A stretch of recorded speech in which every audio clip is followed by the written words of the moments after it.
comunidades de Jesucristo hace 2000 años traídas a colación al día de hoy.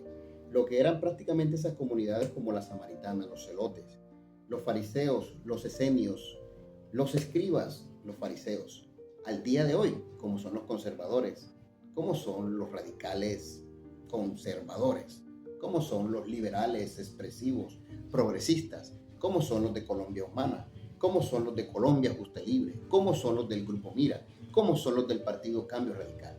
Y cada uno de ellos defendiendo sus propios intereses, porque si nos vamos a los publicanos, eran trabajadores para el pueblo de Roma, eran trabajadores o servidores públicos de la misma creación de los judíos, pero trabajaban era para Roma, que el mismo pueblo de Roma les echaba hacia un lado. ¿Quiénes eran los samarios? Los samarios eran del mismo pueblo judío, pero prácticamente también fueron echados a un lado por una diferencia religiosa política. Pero eran descendientes de José, eran descendientes de Manasés, eran descendientes de Efraín. ¿Quiénes eran los esenios? Los esenios eran unas personas muy pudientes que estaban allí alrededor de la gente que tomaba órdenes. En ese gran censo que se hace prácticamente, ellos eran una gran parte de ellos.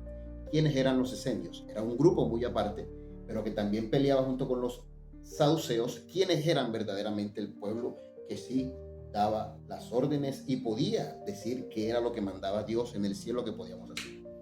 Y Jesucristo, ¿a quién hacía parte? O era de los guerrilleros, de los celotes, que con su fuerza implacable toman el templo en el año 66 y después los tienen que sacar nuevamente en el año 70 y allá en Masada tener guerras para de pronto enfrentarse a ese poderío de lo que era la gran Roma imperial.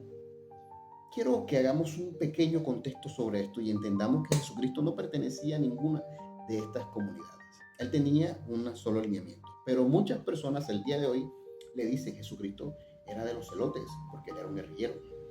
Otros dicen, no, él era un fariseo de casta porque era judío de nacimiento.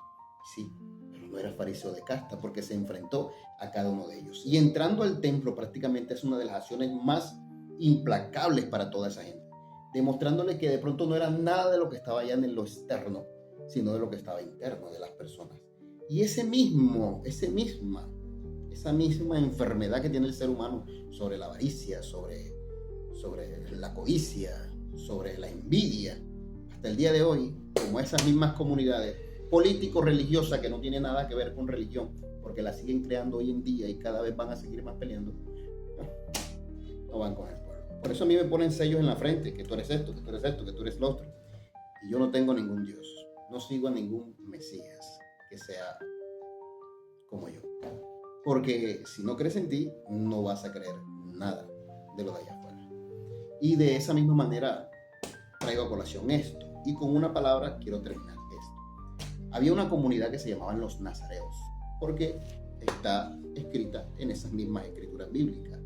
Y los nazareos, como decían que nadie podía salir de ahí, y era el que podía de pronto enfrentarse y hablar con gobernadores, sin ni siquiera llenarse los bolsillos de su dinero, o coger cohecho, o tratar de prácticamente bajarse para tratar de pertenecer a ese tipo de comunidad, pues eran ellos.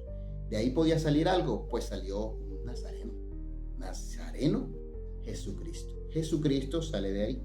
Y después más adelante, en un libro llamado Hechos, en el capítulo 24:5, es tomado un hombre que ya había tenido como que ese tipo de revelación, y lo cogen y le dicen que hemos encontrado esta peste de hombre que provoca altercados entre los judíos de toda la tierra, ojo al dato, y que es el jefe principal de esta secta de los nazareos. A toda persona que quiera, sí, que quiera seguir a Jesucristo de verdad, o hacer las cosas, no pertenecer a ninguna congregación o iglesia que te dice tener la realidad, tener la razón, que te vas al cielo y te van a llamar peste. Te van a colocar un sello en la frente en el cual te van a decir que verdaderamente eres el hijo del diablo. Y como te descuides, te van a crucificar, te van a colgar, te van a partir en pedazos y te van a mandar por todas partes. Tienes que ser astuto como la serpiente y muy prudente como la paloma. Eso mismo lo enseñé. Para caminar entre lobos en medio de ovejas. Shalom.